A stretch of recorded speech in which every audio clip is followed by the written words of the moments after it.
So today we have the Tangzu Waner 2, a review that you all have been waiting for, and this review will be there with a lot of twists. So let's first begin with the unboxing. So it comes in this kind of a purple box, and on the top you will find this printed piece of cardboard. I don't know really what's the utility of this, because in the previous version they at least provided with a soft cloth that can be used for cleaning and also gave a premium unboxing experience, but this one is simply a waste. So on the top you have your in-ear monitors, inside you have your two separate boxes. In one you will have your cable and the other one you have some extra pair of ear tips in different colors this time. Starting off with the design and build quality. So if you look at the design, so the new version has been redesigned completely. There aren't any sort of sharp edges or corners. The older version was a very conventional design, and this is a completely new design. If you look at the cross section of these IEMs, so there is a lot of gap between the driver and the faceplate, so which gives a slight amount of thickness, which is like more than average when you will compare it to the other in-ear monitors. And the faceplate is like the same as that of the previous version, is just that it has some sort of borders and the texture has been changed, so that's sort of a minor difference.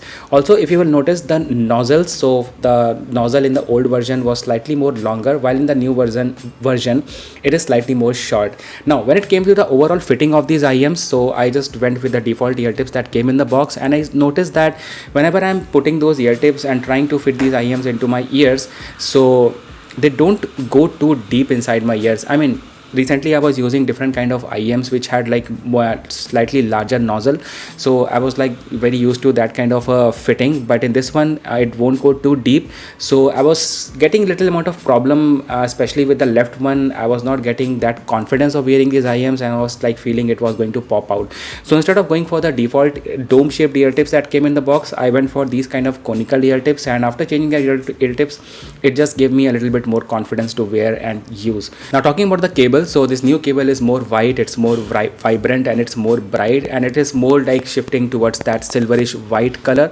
And if you compare it to the old cable, so the old one was like creamy white, and older one was like felt more sturdy, it felt like a rope, while the new one has a slightly different finish, which is very subjective. And if I talk about the ear tips, so in the box you will have these kind of different ear tips which have some sort of patterns for some reason, so a slight amount of, you can say, different accessory as compared to the other IEMs that you are getting in the box this time.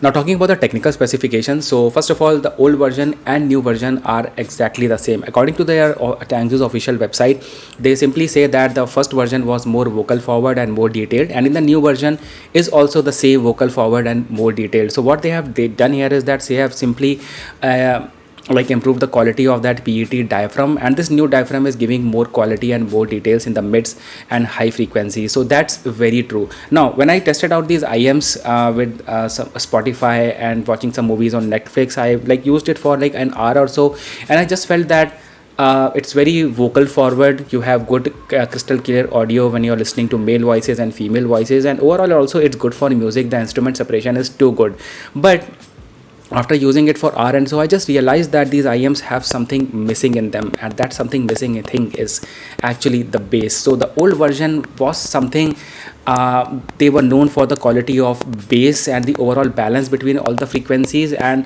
that was a kind of sound that we all were used to it, and we always used to compare Tangzu Waner with some of the other expensive IEMs, and in many cases they actually surpassed the quality of audio, surpassing some of the expensive IEMs, and they really put some of the expensive IEMs to shame when it came to the audio quality. But with the new version, all that kind of bass and quality bass is actually gone. This is what I felt after using them.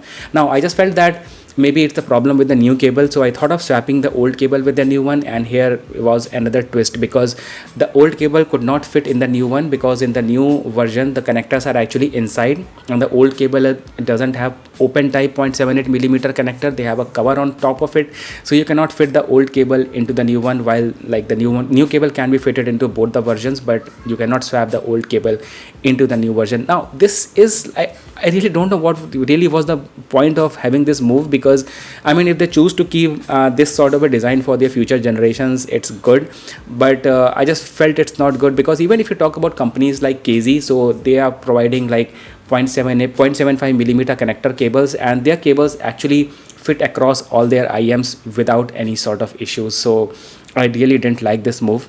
So in order to eliminate the possibility of like cable not giving a good sound, I choose to connect these Audiocular cable. This one is also 0.78 millimeter connector cables, and after even swapping the cables, these IEMs were not giving me a good bass. So if you are someone who is looking forward to upgrade your original Tangzu Waner to the new version, this is something you need to know, that the overall new version has a different redesign. I mean, it has a complete redesign, and they just didn't redesign the shape of the IEM, but they also redesigned the sound signature. I would say that this is kind of my first impressions about these, and you will get a more detailed video maybe after a week or so, so that I get enough amount of time to spend with these. Overall, I would say that at this point you can go for the original version rather than going for the new version of the Tangzu Waner. I hope this video was helpful. Thank you so much for watching. See you in the next one. And here is the sound signature. I mean, here's the audio comparison between the original Tangzu Waner and the version 2.